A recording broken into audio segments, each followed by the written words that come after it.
Welcome friends, welcome to my Nifty prediction video. तो हम लोग का चेतावनी अच्छी तरह से काम आया। आप लोग हम लोग का वीडियो का जो हिस्ट्री है उसमें देख सकते हैं कि 4 मार्च के लिए हम लोगों ने जो वीडियो डाला था वहाँ पे हम लोगों ने क्लियरली 22 के मतलब 22,000 निफ्टी प्लस माइनस को बॉटम के लिए एक प्रेडिक्शन किया था, जो प्रेडिक्शन फ़िलहाल सही है अभी तक, क्योंकि निफ्टी 21,965 से बॉटम करके ऑलमोस्ट 1800 पॉइंट्स का रैली दिया था।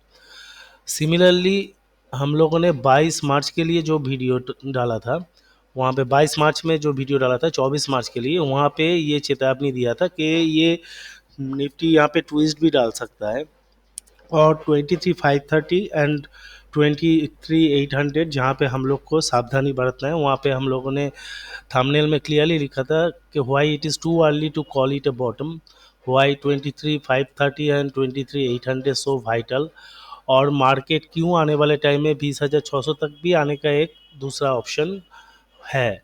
तो इसलिए हम लोगों ने थोड़ा स्ट्रेटेजिकली यहाँ पे खेलने के लिए बोला था और स्ट्रेटेजी भी एक्सप्लेन कर दिया था कि हम लोगों ने बताया था कि 24 तारीख जब मार्केट खुला, सीधा मार्केट ओपन किया 23,515 पर और ऊपर 23,700 तक चला गया। मतलब 23,530 का जो बैरियर था that was taken out, so invalidate हो गया था। तो हम लोग का नेक्स्ट बैरियर था 23,800।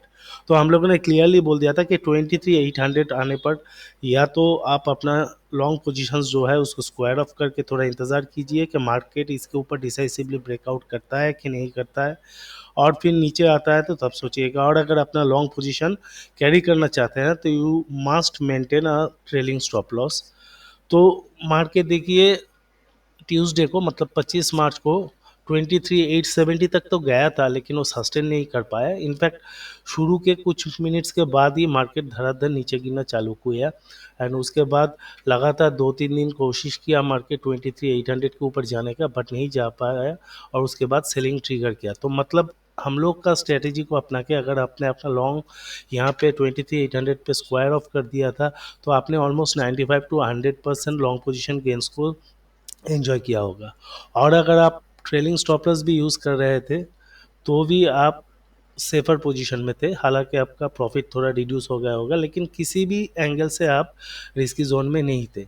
तो हम लोग का जो डर था वो काफ़ी हद तक सही साबित हुआ। लेकिन ये डर क्यों था? ये डर इसलिए था, हम लोगों ने उस वीडियो में क्लियरली बताया था कि टेक्निकली निफ्टी तो साउंड पोजीशन में है और डॉलर इंडेक्स का भी आने वाले टाइम में नीचे की तरफ में गिरने का जगह था। बट जब 23 मार्च आप देखिए, करीब क्रूड ऑयल तब 72 के आसपास यहाँ पे था। तो हम लोगों ने बताया था कि क्रूड ऑयल ने ना ही कोई वाइटल सपोर्ट लिया है, ना फॉलिंग वेज वाइज, ना रिट्रेसमेंट वाइज, ना हॉरिजॉन्टल सपोर्ट वाइज।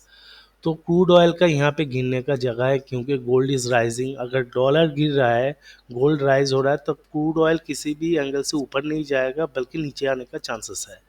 तो क्रूड ऑयल नीचे आएगा, जैसे कि हम लोग जानते हैं बिलो 75 अगर क्रूड ऑयल नीचे की तरफ में मूव करता है that is negative for Indian market. तो वही हुआ, क्रूड ऑयल भी धड़क से नीचे गिरा, मार्केट भी नीचे गिरा। हालांकि मार्केट का गिरावट और भी वायलेंट हो सकता था, लेकिन DXY का गिरावट काफ़ी हद तक हम लोगों को सेव कर दिया था। तो अभी ये सिचुएशन है कि क्रूड ऑयल और डॉलर, ये सॉरी निफ्टी, दोनों एक वाइटल सपोर्ट के पास है।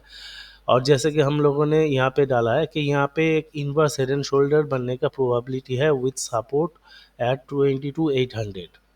मतलब निफ्टी अगर 22,800 को होल्ड करता है, यहाँ पे किसी भी तरह इसको ब्रेक नहीं करता है, तो हम लोग यहाँ पे वापस लॉन्ग पोजीशन में एंट्री ले सकते हैं with stick stop loss below 22,690 on closing basis.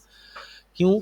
अगर ये क्रूड ऑयल यहाँ पे सपोर्ट लेके ऊपर चला जाता है, प्लस डॉलर इंडेक्स में भी गिरावट का आने वाले टाइम में चांस है और डॉलर इंडेक्स ऑलरेडी 103 के नीचे आ गया है, तो यहाँ पे हल्का सा अप मूव भी डॉलर इंडेक्स का हम लोग को ज़्यादा इम्पैक्ट नहीं करेगा। और स्ट्रक्चरली देखा जाए तो डॉलर इंडेक्स आने वाले नियर फ्यूचर में 100 तक मिनिमम आ सकता है। तो उस हिसाब से अगर क्रूड यहाँ पे सपोर्ट लेके ऊपर की तरफ में चलना चालू करता है तो मार्केट भी यहाँ से ऊपर की तरफ में चलेगा। तो जब तक 22,800 ब्रेक नहीं हो रहा है हम लोग यहाँ पे इनवर्स हेड एंड शोल्डर को एक प्रायोरिटी देंगे, जो कॉन्फर्मेशन देगा only after a breakout above 23,936, जहाँ पे हम लोग का स्टॉप लॉस रहेगा 22,690।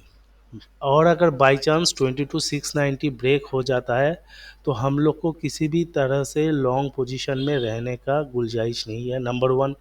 नंबर टू, इमीडिएटली शॉर्ट होना भी सही नहीं रहेगा। हाँ, इंटरडे या स्विंग ट्रेडिंग बेसिस पे हम लोग शॉर्ट पोजीशन हो सकते हैं, क्योंकि इमीडिएटली नीचे 22,170 के आसपास जो राइजिंग चैनल सपोर्ट है, प्लस 22,800 का जो लॉन्ग मेंशनड एक स्ट्रॉन्ग सपोर्ट जोन है, ये दो सपोर्ट होल्ड करके मार्केट क्या स्ट्रक्चर डेवलप करता है उसके तरफ हम लोग को नज़र रखना पड़ेगा। बट इन एनी केस अगर 21,800 ब्रेक हो जाता है तो हम लोग का सीधा टारगेट हो जाएगा 20,600, जो हम लोगों ने ऑलरेडी 22 मार्च जो वीडियो डाला था 24 मार्च के लिए, उसमें मेंशन करके रखा है कि वाई 20,600 इज़ ऑल्सो पॉसिबल। क्योंकि यहाँ पे आप देख सकते हैं क्रूड ऑयल में अगर ये वाइटल सपोर्ट ब्रेक हो जाता है तो क्रूड ऑयल सीधा नीचे के तरफ में प्राइमरीली 58 टू 60 वाला जोन तक आ सकता है, और वो भी ब्रेक होने पर अराउंड 50 तक आ सकता है क्रूड ऑयल, जैसे कि 2016 फरवरी तक आया था।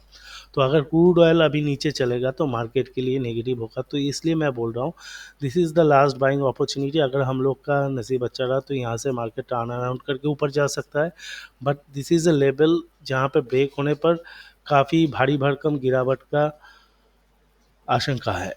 तो ये सब चीज़ को ध्यान में रख के फिलहाल मैं एक बार आपको डॉलर इंडेक्स का भी दिखा देता हूँ। देख सकते हैं आप डॉलर इंडेक्स यहाँ पे प्राइमरीली अगर वीकली चार्ट लाइन चार्ट में देखेंगे आपको सुविधा होगा ज़्यादा। यहाँ पे 1 2 1 2 3 4 5 मतलब लार्जर डिग्री 4 हो रहा है, तो एक यहाँ पे रिट्रेसिव बाउंस हो सकता है ऊपर की तरफ में 105 6 तक, उसके बाद वापस नीचे 100 तक आ सकता है। तो ये निफ्टी के लिए पॉजिटिव है। निफ्टी के लिए जो अभी नेगेटिव है वो है क्रूड का मूवमेंट। अगर बाय चांस क्रूड यहाँ पे सपोर्ट लेके ऊपर की तरफ में चलता है तो निफ्टी को ऊपर की तरफ में पुश करेगा, दोनों डॉलर एंड क्रूड मिल के। और आगे चल के कॉन्फर्मेशन का इंतज़ार ज़रूर करना पड़ेगा, वो हम लोग आने वाले टाइम पे अगर उस हिसाब से पॉजिटिव या नेगेटिव जो सिचुएशन बैठेगा उस हिसाब से हम लोग अपडेट कर देंगे। तो फिलहाल यही कंक्लूजन पे आ सकते हैं कि निफ्टी इज़ एट ब्रेक और मेक लेवल, दैट इज़ 22,800। हम लोग यहाँ पे लॉन्ग पोजीशन ले सकते हैं निफ्टी में with stop loss below 22,690 on closing basis. और अगर इसको ब्रेक करता है तो इमीडिएटली लॉन्ग पोजीशन ऐड करना बंद करना पड़ेगा। शॉर्ट पोजीशन हम लोग तभी ऐड करेंगे जब एक तो यहाँ पे राइजिंग चैनल ब्रेक होगा, दूसरा लोअर लो फॉर्मेशन होगा बिलो 21,965, तीसरा 21,800 का एक वाइटल सपोर्ट है। तो तीनों मिला के ये जोन जो है निफ्टी में आने वाले टाइम में सपोर्ट प्रोवाइड कर सकता है, जिससे या तो रिट्रेसिव बाउंस होगा या तो अप मूव होगा। इसलिए यहाँ पे शॉर्ट पोजीशन जनरेट करना भी सही नहीं रहेगा। तो it is a time to stay away from the market.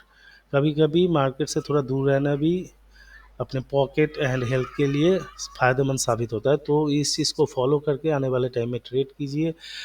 जैसे जैसे हम लोग को टेक्निकली जो जो मैच्योरिटी दिखेगा उस हिसाब से हम लोग अपना एनालिसिस अपडेट करते जाएंगे। जैसे कि हम लोग ने बॉटम प्रेडिक्ट करके इतना सा रैली का एंजॉय करने का आप लोगों को मौका दिया, प्लस यहाँ पे वार्निंग देख के भी आपके प्रॉफिट को प्रोटेक्ट किया। अभी वापस एक छोटा सा अपॉर्चुनिटी आ रहा है जिसको हम लोग आज आपको रिवील किए, और उसके आगे चल के या तो पॉजिटिव नेगेटिव जो भी होगा मार्केट में उस हिसाब से अपडेट देंगे। तो वीडियो अच्छा लगा है तो please do like share and subscribe. Thank you for today.